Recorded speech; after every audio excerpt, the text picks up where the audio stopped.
Prompt obedience. It is common to hear people say, "I've prayed to God countless times, but it's almost like God doesn't hear me."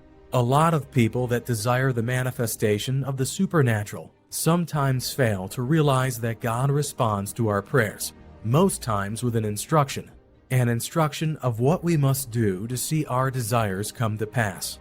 So what do we do to those instructions? We respond quickly and promptly. Prompt response means a timely adherence to anything God's Spirit lays on our heart to do. Let's examine this story in John 5:1. Later on, there was a Jewish festival, and Jesus went up to Jerusalem. Now in Jerusalem, near the sheep gate, there is a pool, which is called in Hebrew, Jewish Aramaic, Bethsaida, having 5 porticos, alcoves, colonnades. In these porticos lay a great number of people who were sick, blind, lame, withered, waiting for the stirring of the water. For an angel of the Lord went down into the pool at appointed seasons and stirred up the water. The first one to go in after the water was stirred was healed of his disease. There was a certain man there who had been ill for 38 years. When Jesus noticed him lying there, helpless, knowing that he had been in that condition a long time, he said to him, "Do you want to get well?" The invalid answered, "Sir, I have no one to put me in the pool when the water is stirred up, and while I am coming to get into it myself, someone else steps down ahead of me."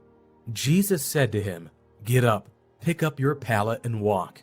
Immediately the man was healed and recovered his strength and picked up his pallet and walked. Now that day was the Sabbath. Note Jesus said, "Get up, pick up your pallet and walk." Jesus didn't try to help him. He only told him what to do to walk again. Some people would say Jesus was being inconsiderate and even downright wicked to those he wanted to help because the condition of the man was pitiable. Why make it worse with instructions? But Jesus doesn't work by the way humans feel. He does his work in us when we obey his instructions in faith. Let's examine another story in John 9:1. While he was passing by, he noticed a man who had been blind from birth. His disciples asked him, "Rabbi, teacher, who sinned, this man or his parents, that he would be born blind?" Jesus answered, "Neither this man nor his parents sinned, but it was so that the works of God might be displayed and illustrated in him. We must work the works of him who sent me while it is day. Night is coming when no one can work. As long as I am in the world, I am the light of the world, giving guidance through my word and works." When he had said this, he spat on the ground and made mud with his saliva, and he spread the mud like an ointment on the man's eyes. And he said to him, "Go wash in the pool of Siloam," which is translated sent. So he went away and washed, and came back seeing. So the neighbors and those who used to know him as a beggar said, "Is not this the man who used to sit and beg?" Some said, "It is he."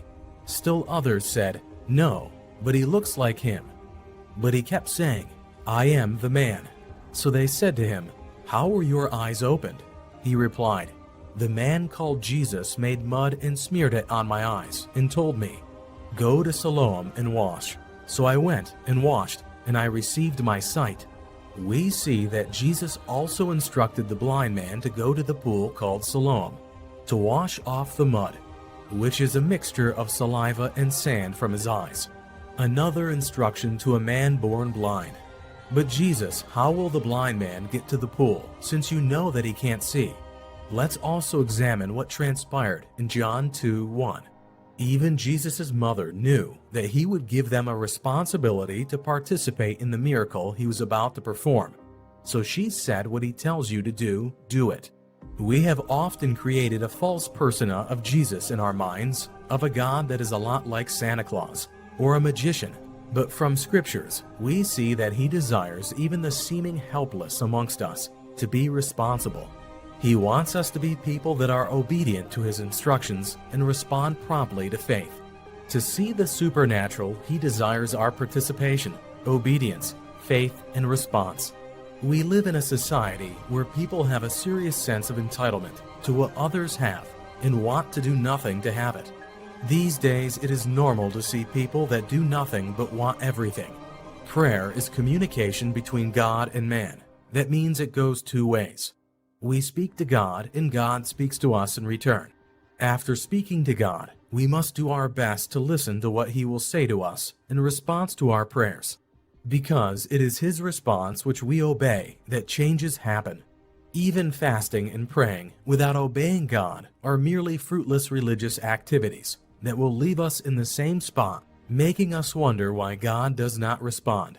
But in the real sense, it is lacking of obedience or prompt response that keeps us from being transformed. Let's look at some verses that show us how much God delights in our obedience. Number 1.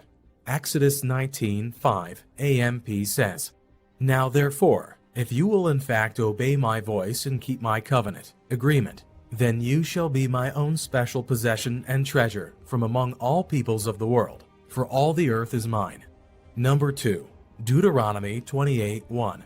"Now it shall be, if you delightly listen to and obey the voice of the Lord your God, being careful to do all of His commandments, which I am commanding you today, the Lord your God will set you high above all the nations of the earth." Yes, grace came with Christ, but grace can't take the place of obedience. 1 Corinthians 3:21 KJV says, "Therefore, let no man glory in men, for all things are yours." All things are ours in Christ. However, it takes obedience of faith to His word for us to receive what has been freely given to us. It is also important to note that instructions can come as corrections, also because when we do things our own way instead of His own way, we go backwards. But when we obey His instruction or correction, then we see His hand at work all around us. When we disobey God, we subconsciously shuts Him out. Abraham is known as the father of faith, the one who received generational blessings because of his constant obedience of faith and prompt response.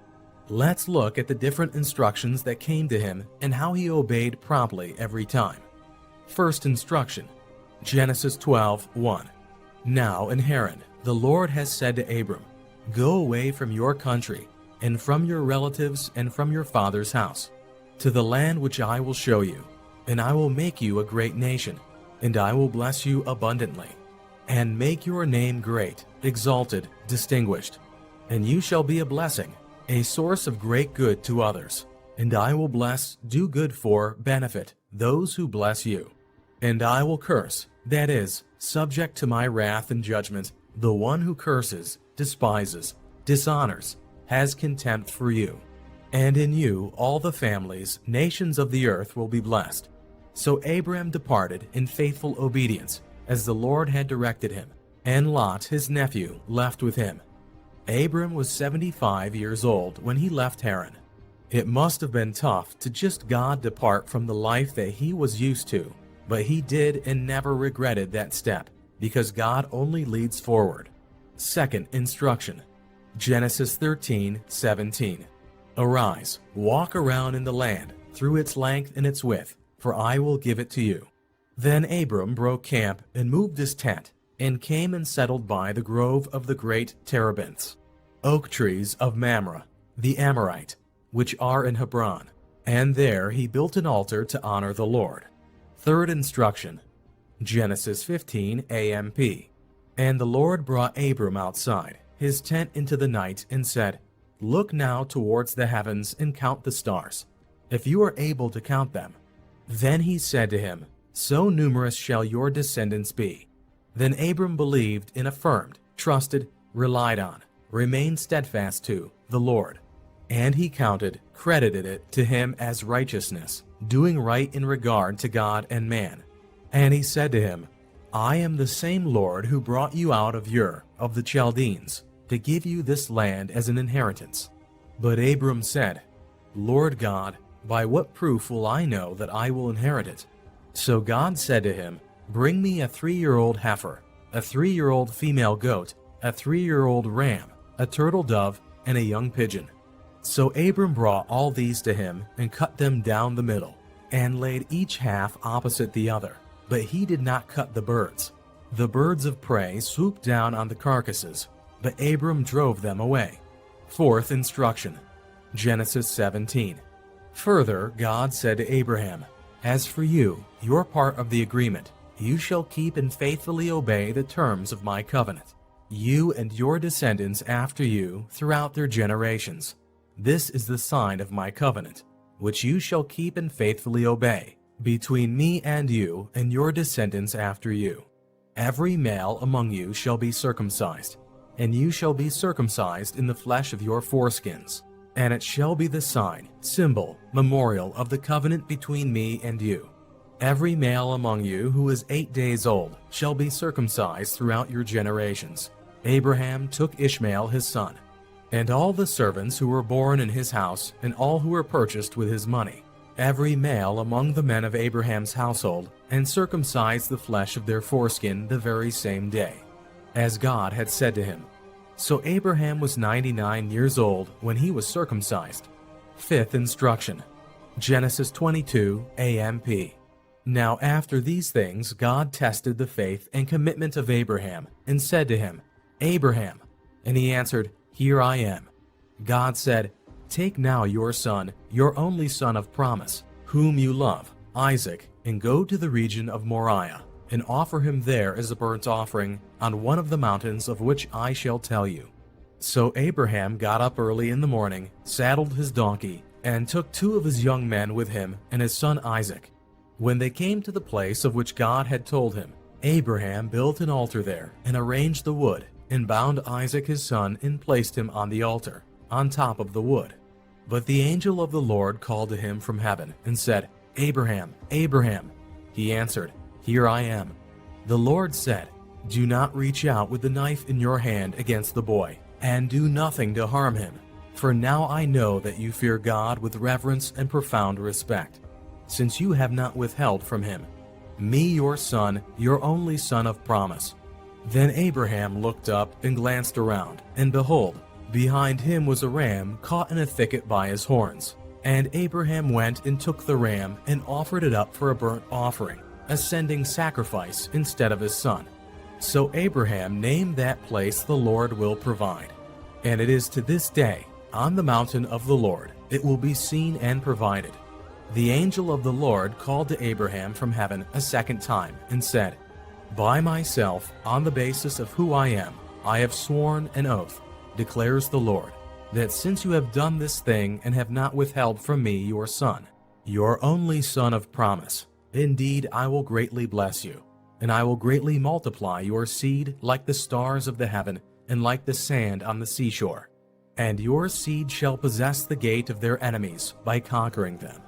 Through your seed all the nations of the earth shall be blessed, because you have heard and obeyed my voice."